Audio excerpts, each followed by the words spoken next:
Good morning. Today I'd like to talk about two potential paths forward to address the number one challenge facing families today, inflation.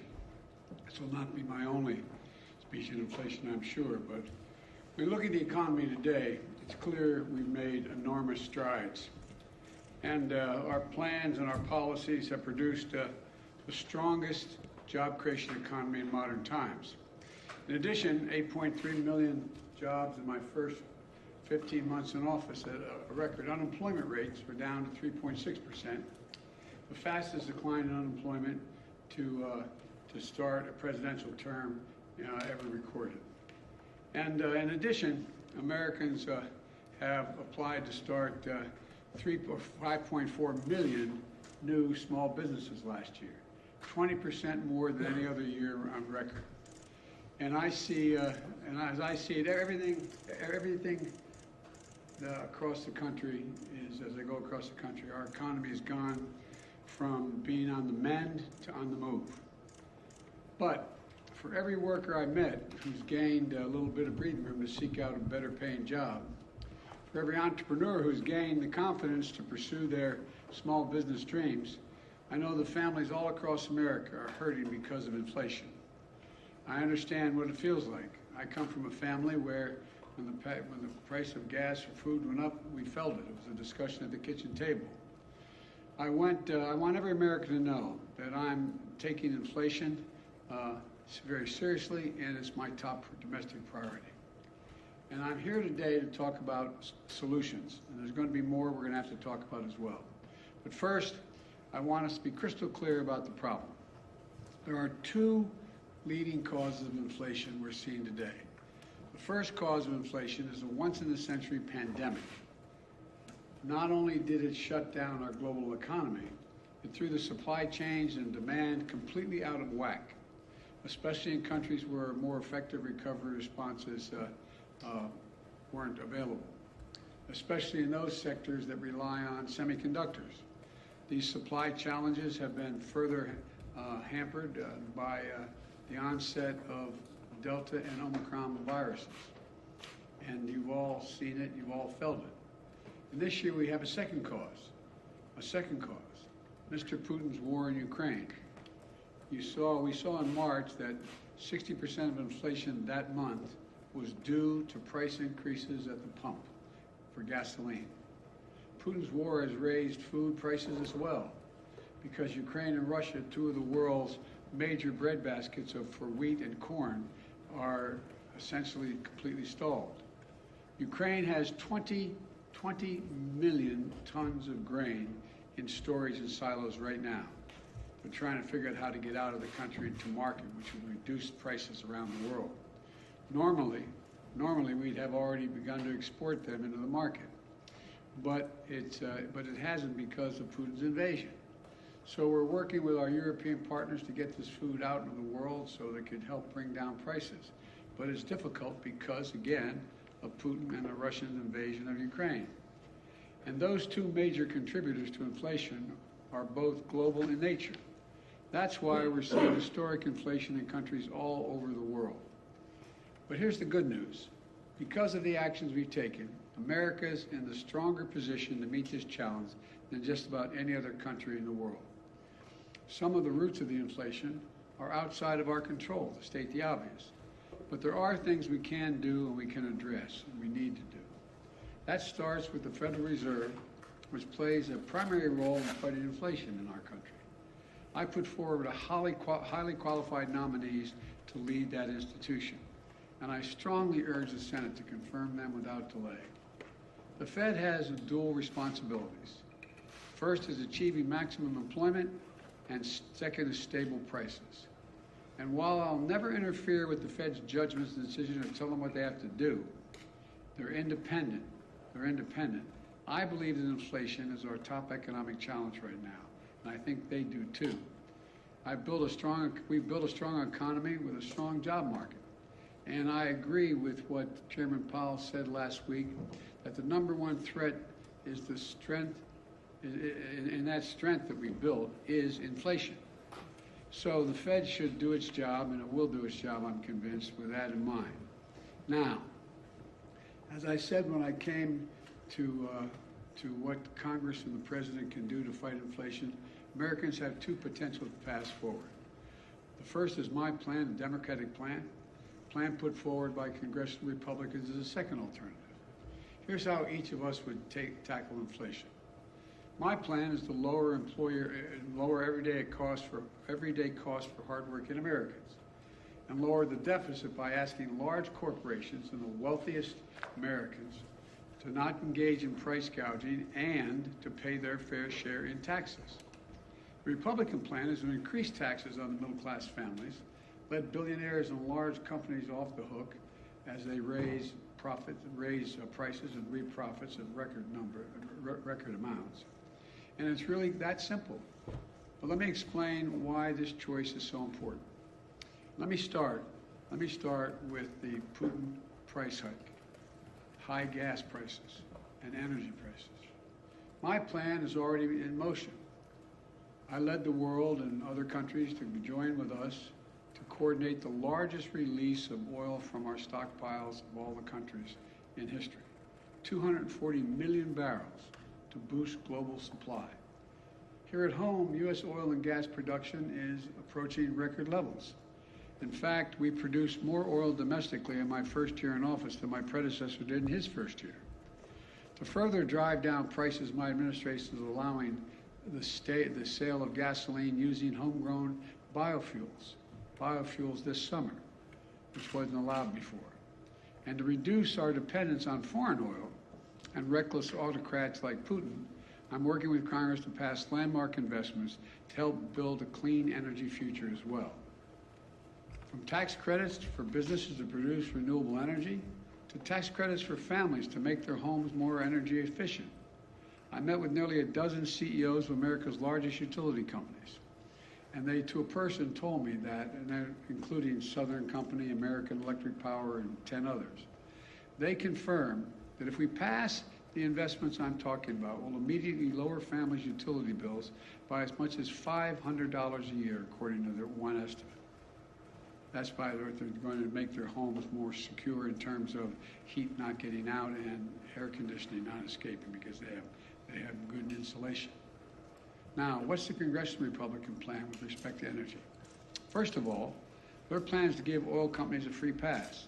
For example, right now oil companies are sitting on 9,000 unused oil leases, which are the property of the federal government, on the property of the federal government.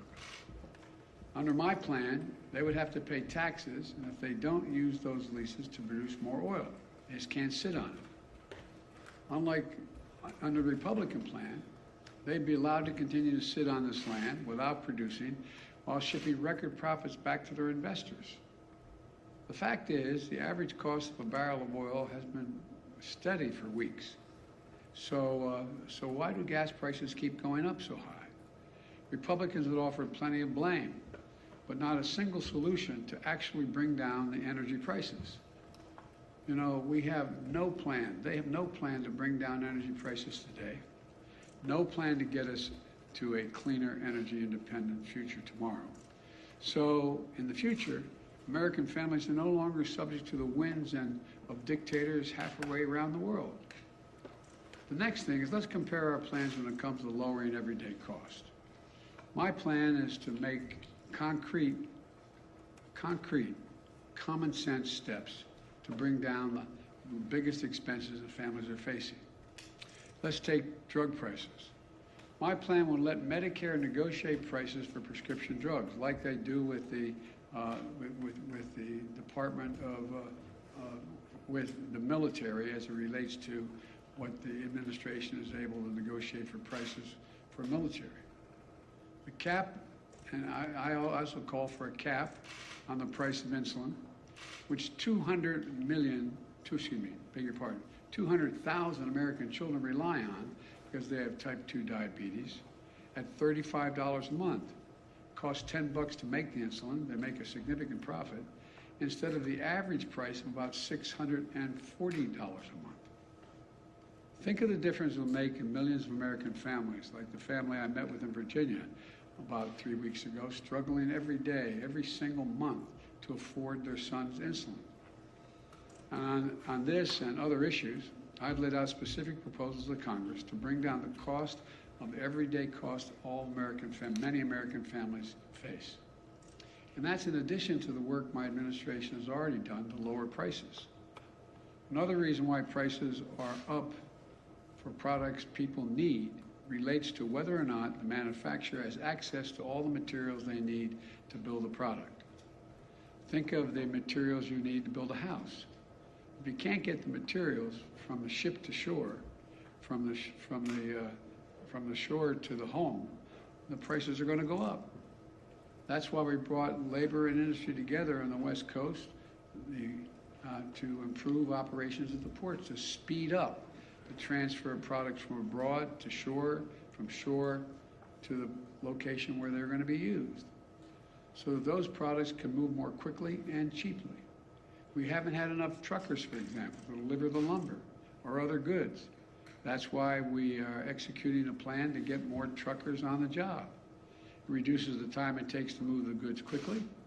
Another problem we face is in some industries, there isn't enough competition.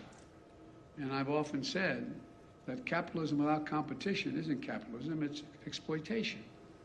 So we're promoting competition for everything from internet services to meat processing. We basically have 4 meat processors in the whole country. They process the meat that goes into the hamburgers you buy. So they set the price. When there's no competition, they can set the price higher and higher. So we're helping smaller companies get into the game to compete and help bring down the overall prices. The bottom line is easing these bottlenecks and making our supply chains more secure is a major focus of my economic strategy. So things move more quickly. Prices go down, not up. You know, some parts of my plan I've been able to get done on my own. I mean, just without congressional approval. Some parts are being held up by Congress. But all of my plan is focused on lowering costs for the average family in America, to give them just a little bit of breathing room. Now, what's the congressional Republican plan? They don't want to solve inflation by lowering your costs. They want to solve it by raising your taxes and lowering your income. I happen to think it's a good thing when American families have a little more money in their pockets at the end of the month. But the Republicans in Congress don't seem to think so. Their plan has actually going to make working families poorer. You don't have to take my word for it. It's in writing. They've made their intentions perfectly clear. Senator Rick Scott, Wisconsin, a member of the Senate Republican leadership, laid it all out in a plan. It's the ultra-MAGA agenda. Their plan is to raise taxes on 75 million American families, over 95% of whom make less than $100,000 a year total income. The average tax increase would be about $1,500 per family. They've got it backwards in my view. I proposed a minimum tax for billionaires. In recent years, the average billionaire has paid about 8% in federal taxes. Congressional Republicans have proposed increasing taxes on teachers and firefighters. 55% of the largest corporations paid net zero in federal taxes in 2020 on $40 million profits. It just isn't right. That's why I proposed a minimum tax for corporations. Their plan would also raise taxes on 82% of small business owners making less than $50,000 a year, but it would do nothing to help to hold big corporations and companies accountable. Think about it. Republicans in Congress are so deeply committed to protecting big corporations and CEOs that they would rather see taxes on working American families and try to depress their wages to take on inflation. Never mind the fact that many of these companies are recording record profit margins, even as they raise prices record amounts. Look, you've heard me say it before, I'm a capitalist. I'm not out to punish anybody. I have no problem with companies getting and generating reasonable profits. But in this moment of peril, with the war overseas and inflation surging around the world, the last thing we should be thinking about is rewarding companies for exploiting the situation.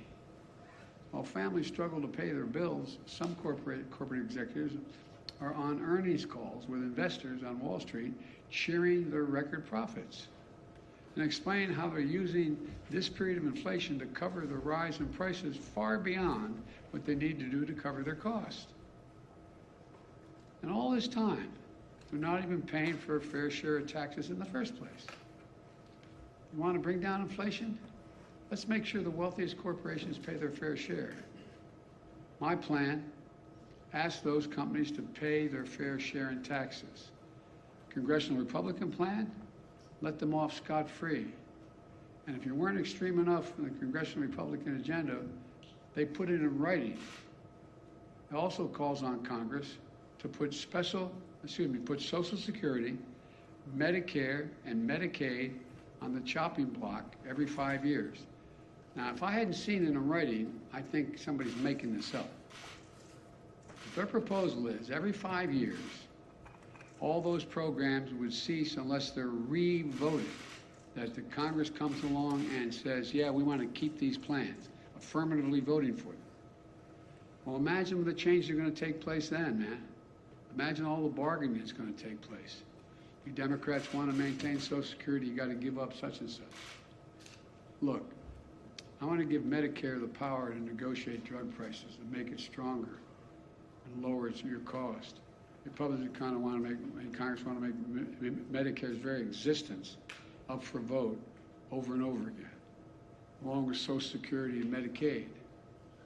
Really, ask yourself, how well are we going to sleep at night knowing that every 5 years, MAGA Republicans, if they're still the Republican, this, as I said, this is not your father's Republican Party, if we're going to have to vote on whether you will have Social Security, Medicare, Medicaid, and what amounts you'll have in each of those programs. You know what they're likely to do? Use them as hostages every 5 years to get their way on other things. Think about it. Give us another tax cut for billionaires or Social Security gets it. Stop investing in clean energy, or we're gonna kiss your Medicare goodbye. It's outrageous. It's outrageous.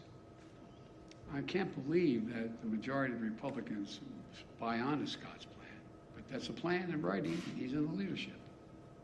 Finally, let's do one more comparison. Let's compare our two plans when it comes to the deficit. Republicans love to attack me as a big spender, as if that's the reason why inflation's gone up. Let's compare the facts. Under my predecessor, the deficit exploded, rising every single year in the Republicans. Under my plan, we're on track to cut the federal deficit by $1.5 trillion this year. Let me say it again, $1.5 trillion by the end of this fiscal year. The biggest one-year decline in all of history for America. That's in addition to last year, we cut the budget $350 billion. The deficit, not the budget, the deficit, $350 billion. My Treasury Department is planning to pay down the national debt this quarter, which never happened under my predecessor. Not once. Not once. Because unlike my predecessor, the deficit has gone down both years I've been here. That is not an abstraction. It matters. It matters to families because reducing the deficit is one of the main ways we can ease inflationary pressures. Look, the bottom line is this. Americans have a choice right now between two paths, reflecting two very different sets of values. My plan attacks inflation and grows the economy by lowering costs for working families, giving workers well-deserved raises, reducing the deficit by historic levels, and making big corporations and the very wealthiest Americans pay their fair share. The other path is the ultra-MAGA plan put forward by congressional Republicans to raise taxes on working families, lower the income of American workers, threaten sacred programs Americans count on like Social Security, Medicare, and Medicaid, and give break after break to big corporations and billionaires. just like they did the last time they were in power, when their top priority was the reckless $2 trillion tax cut, majority of that going to the very wealthiest Americans, which ballooned the deficit and not a penny of it was paid for. Look, I know you gotta be frustrated. I know. I can taste it. Frustrated by high prices, by gridlock in Congress, by the time it takes to get anything done. Believe me, I understand the frustration. But the fact is, congressional Republicans, not all of them, but the mega Republicans are counting on you to be as frustrated by the pace of progress, which they've done everything they can to slow down, that will hand power over to them and enact, so they can enact their extreme agenda. Look at their agenda. We'll put up on a webpage somewhere, I think I can do this, the Scott Plan. It's in writing. We need a government focused on what families actually need. So I urge all Americans to think about the path I've laid forward. We're going to have to do more beyond what I laid forward. But then think about the Republicans in Congress are actually proposing. Which path is right for you and for your family, and quite frankly, for America? Let's build on the extraordinary process and progress we've made instead of tearing it down. Let's focus on what matters. This really matters to average Americans. I want to thank you all. God bless you, and may God protect our troops.